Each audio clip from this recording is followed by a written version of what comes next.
I am nervous as hell. I've shot with you on stuff before, don't worry but about it. this is it's a brand new thing. You get used to it.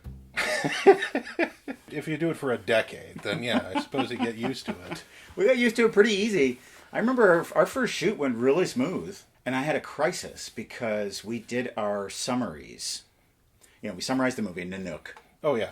I got to edit, and I was like, if I'm going to do my summary and then Craig's summary, and then that doesn't work. That's not going to be interesting to watch.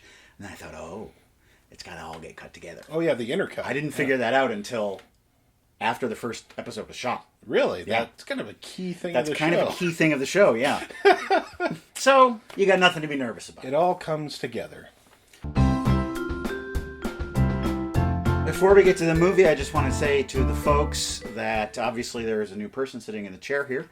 I just want to tell you how it's going to be in the basement for the summer up until Craig's return in September. I'm going to have a rotating crew of guest hosts like they did on Jeopardy, although I doubt that Blossom will show up and help me out.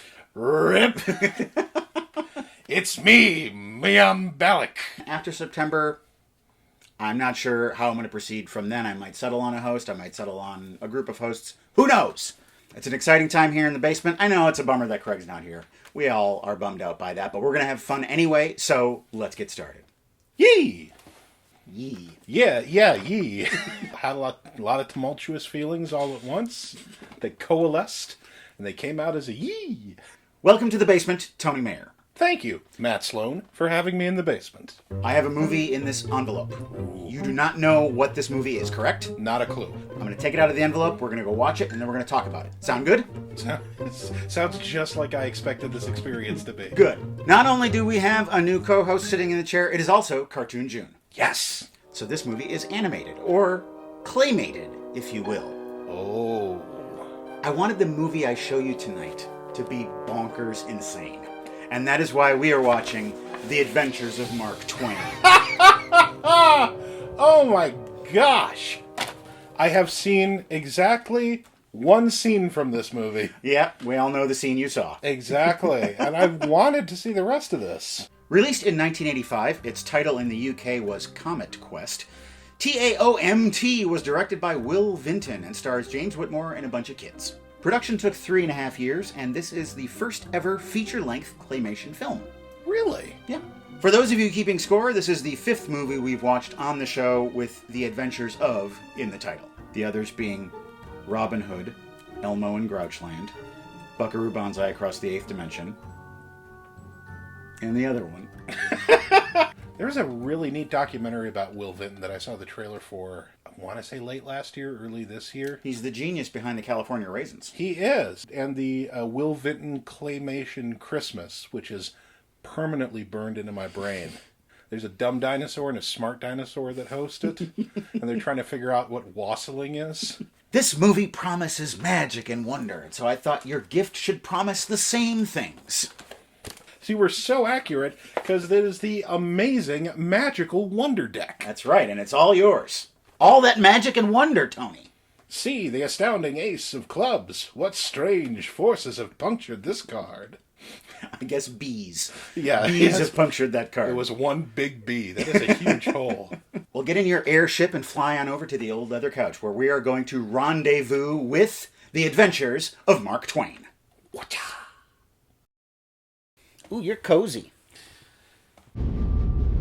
Or Comet Quest for those of you across the pond. I think I played Comet Quest at a Games Workshop. I think I played Comet Quest in my pants. The Adventures of Mark Twain begins with Tom Sawyer and Huck Finn hanging out on a raft on a lazy river. Time is slipping away and I'm getting older and older, Huck. Jeez, he's an existential little kid, isn't he? They go into town where this amazing airship has landed. It is piloted by none other than Mark Twain. I came in with Halley's Comet in 1835 when I was born, and I expect to go out with it. And I hope there's some aliens on that comet that'll give me a good probing. I've written a new short story, The Amazing Probe of Calabasas County. Tom and Huck run into Becky Thatcher, a girl. They don't get along with her so much because she's a girl. Wouldn't it be fun to stow away on that airship and go off and have an adventure with Mark Twain? contraption. Wasn't there a dude back there? There was a dude back there, yeah. The controls activate, and they sail up into the air. But what Tom and Huck don't know is that Becky Thatcher stowed away too. Oh no! Tom, Huck, Mark Twain! and Mark Twain! There's also this other weird guy sneaking around. We keep catching glimpses of him, but we don't know who he is. This airship is a wonder of functions. we cross the Atlantic, catch this trade wind to where the comet's parabola comes close to the Earth. Parabola, do-do-do-do-do. Parabola, do-do-do-do. They get into the elevator, which is actually an indexavator. The ship is the collected works of Mark Twain. He regales them with his very first story. About the celebrated jumping frog of Calaveras County. Oh no, the frog has reached point singularity. And we see that story played out. These men in their magnificent mustaches have a frog contest. He can outjump any frog in Calaveras County. And he can sing a song about a ragtime gal. Smiley went to the swamp and slopped around in the mud for a long time. Till he had an orgasm. And then he was satisfied. You Ricky! No, you, Riki. You haven't bathed in days. Put my money on Smiley's frog. Me too. I don't know, these deep south stereotypes are a little bit insulting to the inbred hicks that live there. On your marks. Get shit. Get. Come on. Get. What's your matter with you? Why in tarnation that there frog just give up? Wonder if there ain't something the matter with it. Or maybe that frog's got the ennui. What happened was the stranger loaded up his frog Full of all kinds of ephemera. I've been hornswoggled. I became a writer. Mostly frog-related content. Yeah, well.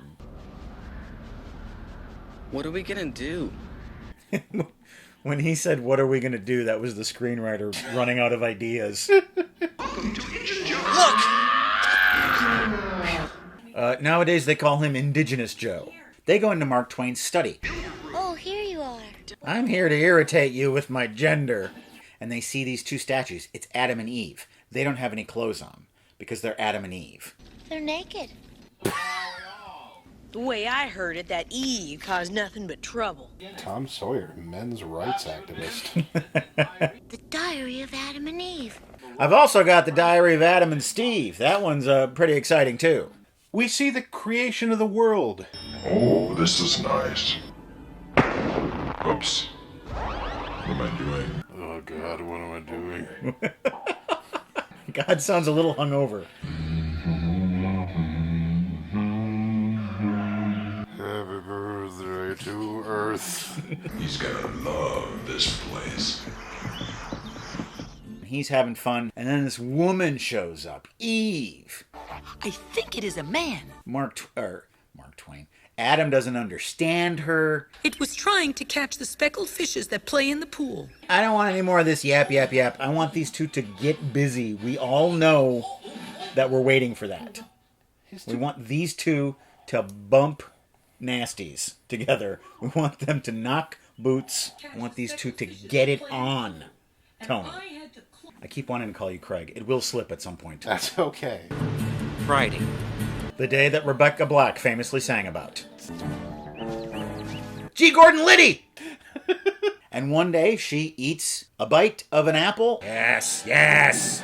And suddenly they are thrown out of the Garden of Eden. Too bad. Suck it. The ongoing relationship drama between Adam and Eve gets interrupted. Bully a lightning storm! That's the dude, the weird dude. Saying things, Homer. Homer? The frog's name is Homer? Frog's name is Homer. My name is Homer. I like to jump. I am a frog.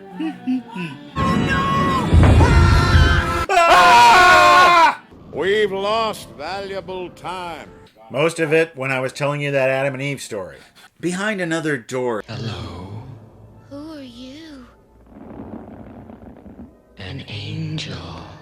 Phew. What's the angel's name? Satan. Uh-huh. Every time I smile, it sounds like wet leather. The angel teaches them a little lesson about humanity. Now we'll give them life. Look, they're moving. There's always got to be one white lump in charge. Humanity is awful. Oh, Tony, I don't like this at all. And doomed to die. All this is traumatizing. I'm stunned silent, Tony. Life itself is only a vision, a dream. Nothing exists save empty space. Do. What's next? The damned human race. Mark Twain heads off to his study to play the most terrifying pipe organ ever seen. And the organ screams. That's so weird. Okay. Will you boys stop farting? I'm trying to sleep. You look about as disappointed as Presbyterians in hell. Suppose we do die. Yep. I suppose it. The kids decide that they've had enough of this, so they're gonna mutiny. Do you swear not to tell on your grandmother's bones? My grandmother's bones are in the Vatican. The Pope took them. They're gonna rig a little trap, and at exactly 6 o'clock, the axe is gonna swing down and cut the ship's power. So it does not go into Halley's Comet. How deep a debt of gratitude we owe to Adam and Eve. For getting my rocks off nightly by staring at their nude bodies. Let's see, where were we? Oh, yeah. No, I don't want to go. No, not it. More Adam and Eve. Adam and Eve have been thrown out of the garden. And are living together in the cruel and desolate real world. I find she's at least a companion.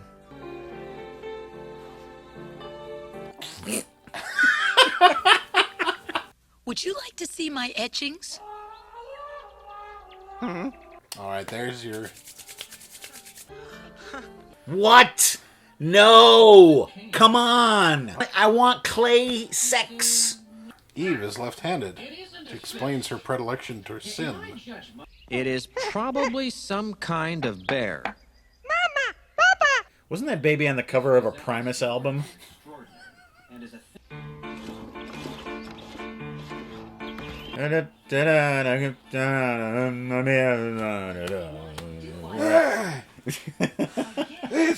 a can of beans. It's not a can of beans, it's a Ritz cracker. Now they're old and thinking about dying. Eve dies.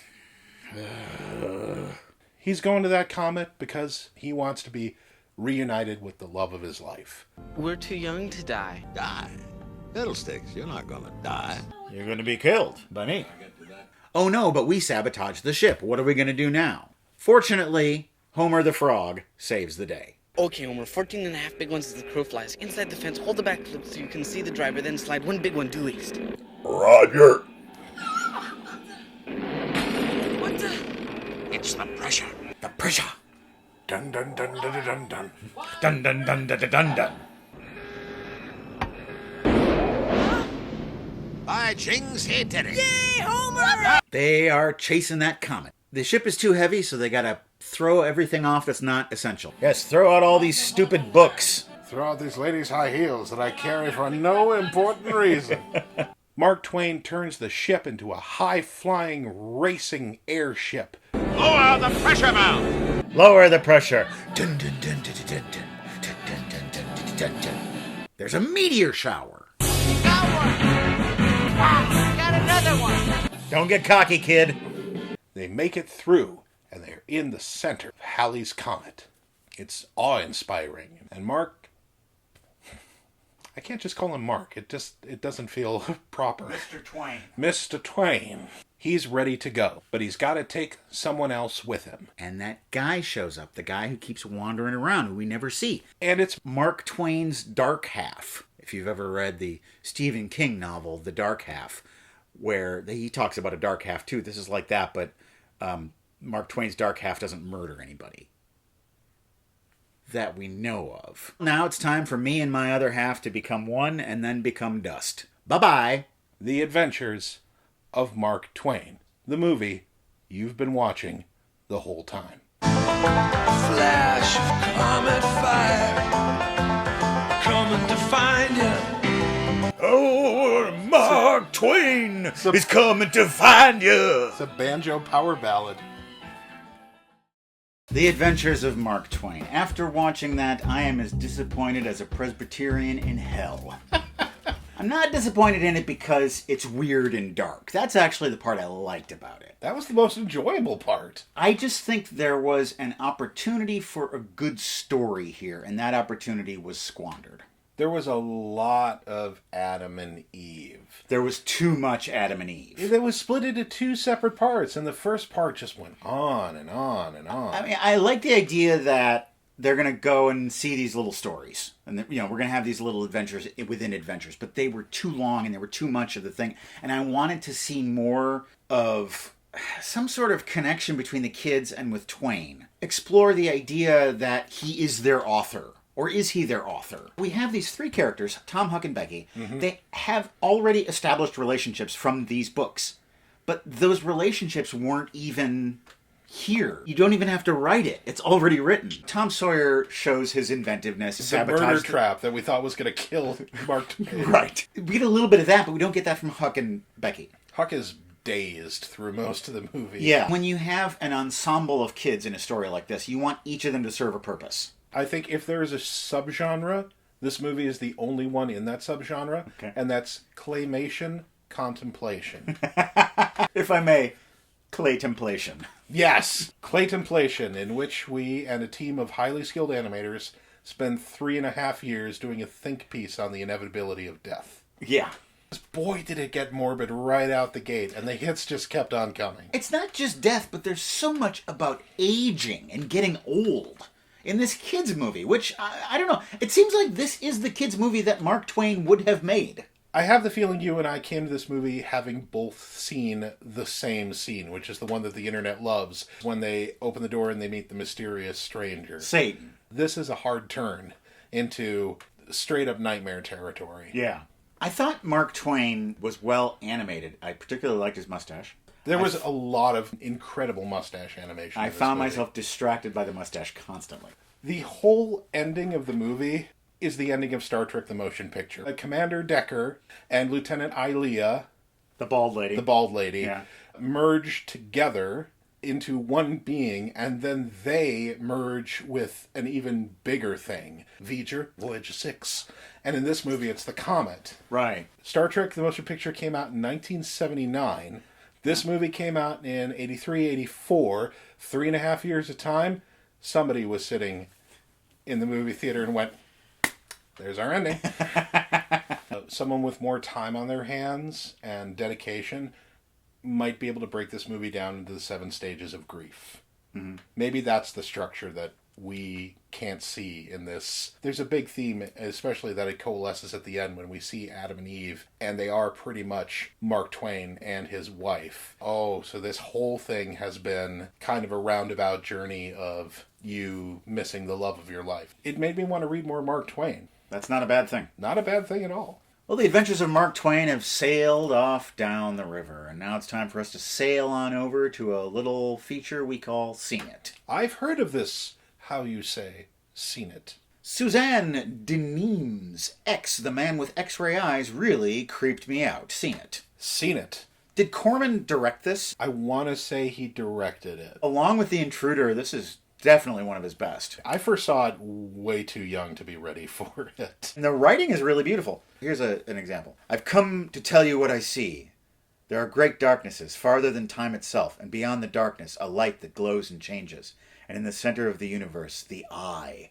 It sees us all.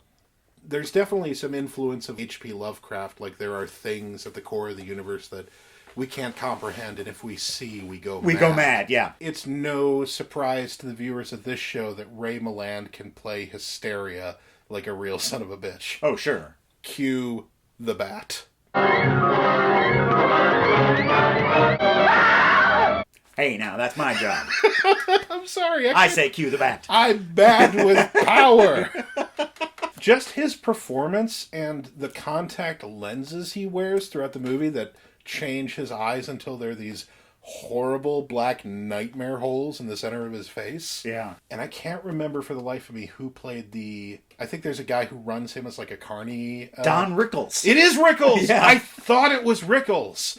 Oh, Rickles is good. I like seeing him act. He's in a bunch of old Twilight Zones, and he's a really good actor. He's good in Casino. He's good in Kelly's Heroes. The act of watching a horror movie sometimes may not be able to pay off, but when you know it's really worked is when it comes back to you when you're not expecting it.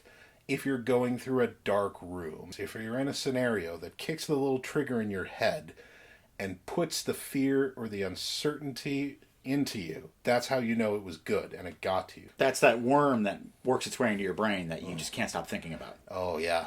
Sean Henry writes, Arsenic and Old Lace. My delight knows no bounds over Dr. Einstein's final scene. Seen it. Seen it. Long time ago. Peter Lorre is a delight in the end, where he expects the hammer of the law to drop down on him when everything's gone, and then suddenly he's completely free and clear. All he can do is just go,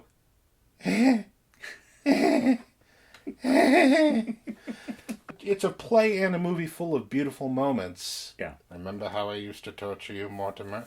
The needles under your fingernails? That movie's a hoot. The new Criterion is beautiful. New Fran House. I see what you did there. Seen it. Escape from New York. The coolest opening to a movie with special visual effects by James Cameron. Seen it. Seen it! Another graduate of the Roger Corman School. So this is a John Carpenter film, Snake Plissken, going in to rescue the president, and I watched this movie probably 24 times growing up. Like all the strongest John Carpenter movies, he's picked and chosen his favorite bits of westerns and recombined them into something really awesome. Okay. Kurt Russell's Snake Plissken definitely is a hyper-exaggerated comic book man with no name. Jex Russell says, finally got around to watching the original 1951 The Day the Earth Stood Still. Everything from the visual effects, the story, the writing, the acting, etc. A fantastic film. Seen it. Klaatu Barata, seen it. Have you ever read the story that it's based on? I've not read the story. It was a story from the 1930s, and it is bizarre. There's a giant ape. What? That runs around. Yeah, it's crazy. Might be John W. Campbell, I'm not positive, but the story is much different than the movie. It's a big story with a giant intimidating robot and far-reaching consequences for the world. It takes it very seriously, and I think that really helps sell it.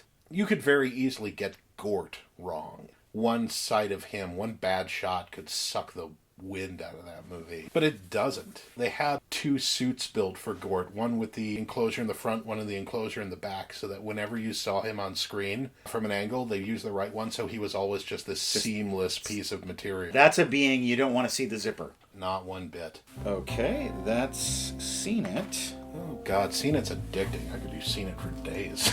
Well, it may not be Haley's comment, but it is a fun place to go, and that's our website, welcometothebasementshow.com. You can see all of our back catalog there, every episode with Craig and one without. And you can click on the PayPal donation buttons that are there and make a small contribution one time or rolling monthly to support this show. We certainly appreciate it. I want to shout out some of our recent donors. There's Adam. Thank you, Adam. Cleopatra from the Netherlands. Dang. And North Beast Pet Care, who says, please send a thumb kiss to my husband David for our 10th anniversary. We love watching your episodes and we'll miss Craig. Here you go, David. Mwah! I'm glad I didn't have to instruct you on how to do this. You just naturally knew how to do the thumb kiss. Bravo. I am a stealth member of Megaforce. Okay. Words, not deeds, Tony. Damn right. Got it tattooed on my chest. If you want to see me and Tony get into it some more, Matt and Tony chat, as it were, you can watch Unboxing, which comes out this coming Friday. We open the mail, we are going to answer questions, and it's going to be a good time. Yeah. Let's get these movie boys in a box. Yes. Okay. Goodbye. See ya. People had mixed feelings about the comet. Some people cottoned to it, and some people wouldn't cotton to it. And then there were those who was allergic to cotton, so they rayon to it.